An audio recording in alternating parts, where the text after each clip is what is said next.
मेरे काफ़ी क्लाइंट्स हैं जो मुझसे पूछते हैं कि सर एक ऐसा डॉग बताइए जिसे बार बार मेडिसिन ना लेनी पड़े, जिस पे ज़्यादा खर्चा ना आए, है ना, और एकदम रफ टफ डॉग ब्रीड होनी चाहिए और इतनी स्ट्रॉन्ग होनी चाहिए जो कैंगाल और अलाबाई के साथ खड़ी हो सके।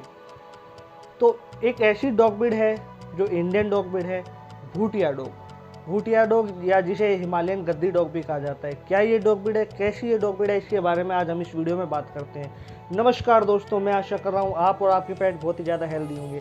यदि आप इस चैनल पर पहली बार आए हैं तो इस चैनल को सब्सक्राइब जरूर कीजिए और जुड़ जाइए हमारी इस फैमिली के साथ, इस डॉग जर्नी के साथ, the mysterious science of dog channel के साथ। तो हम वीडियो को स्टार्ट करते हैं। क्या है ये भूटिया डॉग, कैसा ये डॉग होता है ना, और किस टाइप का इसका नेचर होता है। कंप्लीट इन्फॉर्मेशन दूंगा इस वीडियो में और एक ऐसा इंटरेस्टिंग फैक्ट बताऊंगा जो शायद ही आपको यूट्यूब पे किसी ने बताया होगा।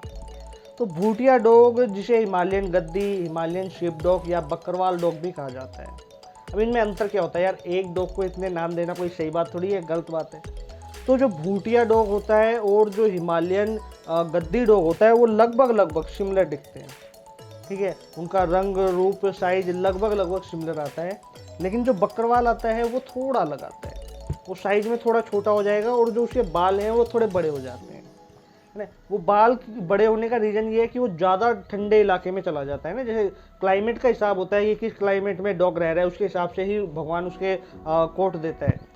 तो और जो हिमालयन शीप डॉग है वो उसके बाल गद्दी और भूटिया डॉग से भी छोटे आते हैं। जब आप उत्तराखंड साइड में जाएंगे या हिमालय साइड में जाएंगे तो आपको रास्ते में काफ़ी ऐसे हिमालयन शीप डॉग मिल जाएंगे जो पहाड़ों पे घूम रहे हैं। ठीक है, तो मैं ज़्यादातर भूटिया डॉग के नाम से ही प्रोनाउंस करूँगा क्योंकि ये वीडियो पूरी भूटिया डॉग या हिमालयन गद्दी डॉग के ऊपर है। ठीक है, तो जो लोग ये सोचते हैं कि हमें ज़्यादा खर्चा ना करना पड़े मेडिसिन का, है ना, कई बार क्या होता है डॉग को डिवॉर्मिंग बार बार करवानी पड़ती है, उसका भी खर्चा बचे, है ना। वो क्योंकि हर एक पर्सन वेट परफेक्ट तोल के और दवाई नहीं दे सकता डिवॉर्मिंग की, ठीक है, और ज़्यादा खर्चा नहीं कर सकता खाने के ऊपर, तो उसके लिए ये डॉग बहुत बेस्ट हो जाता है। शायद ही मैंने ऐसे कोई भूटिया डॉग देखे होंगे जिन्हें डिवॉर्मिंग की ज़रूरत पड़ी अपनी लाइफ में। हाँ, अर्ली एज में जब वो छोटे बच्चे होते हैं तब तो डिवॉर्मिंग करवानी पड़ती है, चाहे फिर वो कोई भी, चाहे स्ट्रीट डॉग ही क्यों ना हो। लेकिन मैं बात कर रहा हूँ बड़े होने के बाद। और ये एक ऐसा डॉग है जिस पे ज़्यादा खर्चा नहीं आता, है ना। जो लोग ये सोचते हैं ना कि हमें ज़्यादा पैसा नहीं लगाना डॉग के ऊपर, तो उनके लिए बहुत ही अच्छी चॉइस है। इस डॉग का एक नेचर है कि ये इतना अच्छा गार्ड डॉग है। जैसे एक डॉबरमैन जो वर्ल्ड में बहुत ज़्यादा पॉपुलर है, पूरे वर्ल्ड की जितनी भी कंट्री हैं उनमें आर्म फोर्स में और पुलिस में बहुत अच्छे से काम कर रहे हैं। ठीक है, तो उसके बारे में मैंने शायद अपनी एक वीडियो में बताया था कि जो डॉबरमैन है, यदि आप दो मेल डॉबरमैन रखते हैं तो आप देखेंगे कि एक डॉबरमैन ऑटोमेटिक बिना ट्रेंड किए, एक डॉबरमैन आपके आगे चलेगा, एक डॉबरमैन आपके पीछे चलेगा। वो आपको इतना अच्छे से प्रोटेक्ट करता है। तो ये चीज़ जो हिमालयन गद्दी है, भूटिया डॉग है, उसमें है और उसमें बहुत पहले से है क्योंकि डॉबरमैन 80s के टाइम में आया था और जो हिमालयन गद्दी डॉग है वो उसका जो ओरिजिन है वो काफ़ी हज़ारों साल पहले का है। ठीक है, तो हिमालयन गद्दी डॉग को भी यदि आप दो डॉग रखते हैं, चाहे आप मेल फीमेल रखें, चाहे दो मेल रखें, वो भी ऐसे ही हैं। जब आप कहीं जा रहे हैं तो एक डॉग आपके आगे चलेगा, एक डॉग पीछे चलेगा, और जो डॉग आगे चल रहा है वो बार बार चेक करेगा कि मेरे पीछे जो भी लोग आ रहे हैं या मेरे ओनर हैं वो सेफ हैं या नहीं है। ठीक है, अब मैंने एक बात बताई थी कि मैं एक इंटरेस्टिंग फैक्ट बताने वाला हूँ भूटिया डॉग के बारे में जो शायद ही आपको किसी ने बताया होगा। तो वर्ल्ड का जो बेस्ट गार्ड डॉग माना जाता है रॉटविलर। क्या आपको पता है रॉटविलर का डीएनए कहीं ना कहीं हिमालयन शीप या गद्दी डॉग से भी मिलता है। मैंने एक अपनी वीडियो में बताया था, जो लोग मुझे रेगुलरली फॉलो कर रहे हैं स्टार्टिंग से उनको पता होगा कि मैंने अपनी एक वीडियो में बताया था कि पुरानी जो डॉक्यूमेंट्री अगर हम देखते हैं रॉटविलर की, तो उसमें साफ ये मेंशन कर रखा है कि रॉटविलर का ओरिजिन कहीं ना कहीं जो इंडियन शेफर्ड या इंडियन शिप डॉग है उनसे भी है। जब इंडियन शेफर्ड या इंडियन शिप डॉग को जो रोमन्स थे वो जर्मन लेके गए तो वहाँ के जो मैस्टिफ टाइप डॉग थे या शेफर्ड टाइप डॉग थे, मोलसेस टाइप डॉग थे, उनसे क्रॉस करवाया, उसके बाद रॉटविलर आया।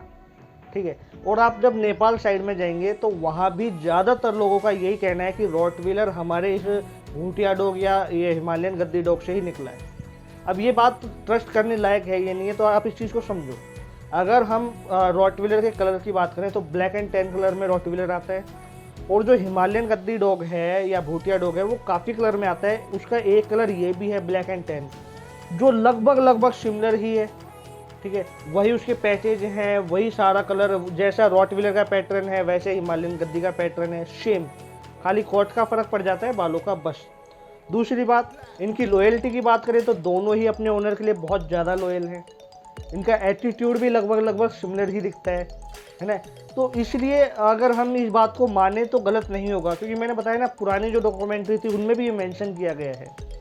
तो ये शायद ही आपको कहीं इन्फॉर्मेशन मिलेगी यूट्यूब पे, शायद ही कोई बताएगा कि यार रॉटविलर का ओरिजिन इंडिया से भी है। तभी आप देखते हैं कि रॉटविलर एक ऐसा डॉग है फॉरेन ब्रीड में जो इंडियन क्लाइमेट को इतने अच्छे से समझ चुका है कि बहुत ही हेल्दी तरीके से और काफ़ी सालों से रह रहे हैं, ठीक है। तो हम अपने पॉइंट पे दोबारा आते हैं भूटिया डॉग के ऊपर। तो जो भूटिया डॉग है या हिमालयन गद्दी डॉग जिसे कहा जाता है, वो इतना स्ट्रॉन्ग है कि जो पहाड़ों में क्या है, जो चरवाहा होते हैं वो अपने भेड़ बकरियों को चराने के लिए या काऊ को चराने के लिए पहाड़ों पे जाते हैं। तो अगर हम उत्तराखंड साइड में या हिमालय साइड में जब देखते हैं तो स्नो लेपर्ड का बहुत खतरा होता है, ठीक है। आप नेपाल साइड में जाओगे या नेपाल से थोड़ी आगे जाओगे तो वहाँ टाइगर का भी खतरा बन जाता है। तो ये जो भूटिया डॉग है ये शिप्स को, अपने ओनर को इस तरीके से प्रोटेक्ट करके रखते हैं कि चाहे टाइगर हो चाहे स्नो लेपर्ड हो, किसी की भी हिम्मत नहीं होती कि उनके एरिया में आ जाए, भूटिया डॉग के एरिया में आ जाए और वो किसी शिप्स को, किसी काऊ को या किसी भी जो एनिमल है जो चल रहा है उसको पकड़ के लेके चला जाए, ठीक है। दो भूटिया डॉग मिलके ईजिली एक लेपर्ड को मार देते हैं। बड़ा आसान होता है एक लेपर्ड को मारना, और कई बार देखा जाता है एक भूटिया डॉग अकेला ही एक लेपर्ड को मार देता है। तो इतने स्ट्रॉन्ग डॉग ब्रीड है ये भूटिया डॉग। जब आप दिन में देखेंगे तो ये एकदम शांत बैठे रहेंगे, ये बिल्कुल गुस्सा नहीं करते, बिल्कुल भी परेशान नहीं करते। जैसे ही रात होती है तो रात के टाइम में इनके पास में 2 से 3 किलोमीटर के एरिया में भी कोई वाइल्ड एनिमल आ जाए या कोई स्ट्रेंजर आ जाए तो ये तुरंत अलर्ट हो जाएंगे, बार्क करना चालू कर देंगे और ऐसे हो जाएंगे कि बस वो आ कैसे गया मेरे एरिया में। तो जो स्ट्रेंजर्स हैं जिन्हें अपनी जान की परवाह नहीं है, वही रिस्क लेना रात के टाइम में भूटिया डॉग के एरिया में जाने का। तो भूटिया डॉग बहुत ज़्यादा स्ट्रॉन्ग है, बहुत ज़्यादा पावरफुल डॉग ब्रीड है, ओनर के लिए बहुत लॉयल है। अब मैंने इसे इतने सारे अच्छे पॉजिटिव पॉइंट बताए, जैसे लो मेंटेनेंस डॉग ब्रीड है ना, बार बार बीमार नहीं पड़ता, और ये बहुत सारी चीज़ें मैंने आपको बताई। अब इससे कुछ माइनस पॉइंट हैं वो भी मैं आपको बता देता हूँ, क्योंकि हर एक डॉग के प्लस और माइनस पॉइंट दोनों होते हैं, पॉजिटिव नेगेटिव दोनों होते हैं। तो क्या इसके माइनस पॉइंट है, इसको समझते हैं। तो जो भूटिया डॉग है वो फ्लैट में या छोटे घरों में नहीं रखा जा सकता। तो जो लोग फ्लैट में रहते हैं या जिनका ज़्यादा बड़ा घर नहीं है वो थोड़े निराश हो जाएंगे भूटिया डॉग के लिए। दूसरा माइनस पॉइंट ये है कि जो लोग ऐसे एरिया में रहते हैं जहाँ गर्मी ज़्यादा पड़ती है, जहाँ टेम्परेचर 45-50 भी चला जाता है, वहाँ के लिए भूटिया डॉग बिल्कुल भी नहीं बने। राजस्थान साइड में आप देखेंगे कितनी गर्मी होती है गर्मियों के टाइम में, तो वहाँ भूटिया डॉग नहीं रखा जा सकता। अब कुछ लोग रखते हैं, लेकिन जो एकदम हिमालय साइड से जो भूटिया डॉग आए हैं, आप उनकी हालत देखिए कि गर्मियों के टाइम में वो पानी में बैठे रहेंगे, उनको ठंडा इलाका चाहिए होता है, तो इस तरीके से वो रहते हैं। तो फिर क्या है, उनका जो इम्यूनिटी सिस्टम है वो कमज़ोर हो जाता है और कहीं ना कहीं उनमें बीमारियाँ आना चालू हो जाती हैं, वो लॉन्ग लाइफ नहीं जी पाते। इसलिए अच्छा यही होगा कि आप यदि भूटिया डॉग बर्फीले इलाके में या ठंडे इलाके में रखें तो। एक ऐसी एक डॉग ब्रीड और लेके आऊँगा मैं जो गर्म इलाके में भी रखी जा सकती है और इतनी ही रफ टफ है, उसके बारे में हम नेक्स्ट वीडियो में ज़रूर बात करेंगे। तो भूटिया डॉग बहुत अच्छा है, फैमिली के लिए बहुत अच्छा है। घर में यदि छोटे बच्चे हैं उनको भी ज़्यादा परेशान नहीं करता, ठीक है। आप एक बात पे निराश हो सकते हैं, जैसे हम जैसे हम बात करें रॉटविलर या जर्मन शेफर्ड की, उनको ईजिली ट्रेंड कर देते हैं। भूटिया डॉग को ट्रेंड करना थोड़ा मुश्किल हो जाता है, क्योंकि भूटिया डॉग का जो नेचर है वो इस टाइप का ही है, पहाड़ों पे रहना, वाइल्ड एनिमल से प्रोटेक्ट करना अपने ओनर को, जो अपने पूरा फार्म हाउस है उसको। तो अगर आप सोचें कि नॉर्मली रॉटविलर या जर्मन शेफर्ड की तरह ये ट्रेंड हो जाएगा, है ना, और आपकी हर एक बात मानेगा, तो शायद आप थोड़े निराश हो जाए। ये ट्रेंड होते हैं, लेकिन इनके लिए बहुत ज़्यादा मेहनत करनी पड़ती है, पेशेंस रखना पड़ता है, उसके बाद ही ये ट्रेंड हो पाता है। तो यहाँ आप थोड़े निराश जरूर हो सकते हैं। बाकी बहुत इंटेलिजेंट डॉग ब्रीड है, बहुत लॉयल डॉग ब्रीड है। ये तुरंत पहचान जाएगा कि कौन मेरा ओनर है, कौन मेरे ओनर की फैमिली मेम्बर है और कौन स्ट्रेंजर है। तो भूटिया डॉग बहुत ही अच्छी डॉग ब्रीड है, इंडियन डॉग ब्रीड है।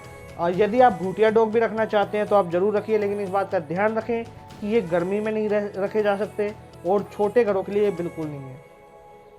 अब कुछ लोग बोलेंगे कि वर्कआउट नीड क्या है, तो अगर ये डॉग बड़े इलाके में है, बड़े फार्म हाउस पे है या पहाड़ी इलाके में है, तो ये अपने वर्कआउट कंप्लीट खुद ही कर लेते हैं। जो जितना भी इनको चलना होता है, दौड़ना होता है, तो ये खुद ही चल के दौड़ते रहते हैं और आराम से ये अपनी एनर्जी चैनलाइज कर लेते हैं। लेकिन कुछ लोग जो इनको छोटे घरों में रखते हैं, उनसे पूछिए, ये डॉग इतना एग्रेसिव हो जाता है कि ओनर के भी कंट्रोल में नहीं होता। तो मैं रिक्वेस्ट कर रहा हूँ कि अगर आप छोटे घर में हैं या फ्लैट में रहते हैं तो प्लीज़ इस डॉग को मत लीजिए, ठीक है। ये डॉग बड़े फार्म हाउस के लिए ही बने हैं। और जो लोग ये डॉग रखना चाहते हैं अपने फार्म हाउस की सेफ्टी के लिए, सिक्योरिटी के लिए, वो ज़रूर रखें। यदि कोई प्रॉब्लम आती है, कोई डाउट होता है तो आप मुझसे पूछ सकते हैं। और डॉग रखने की जर्नी में आपको कोई भी प्रॉब्लम आए तो आप मुझसे पूछ सकते हैं। इस वीडियो को उन लोगों तक ज़रूर शेयर कर दीजिए जो भूटिया डॉग लेना चाह रहे हैं, और इस चैनल पर बने रहिए।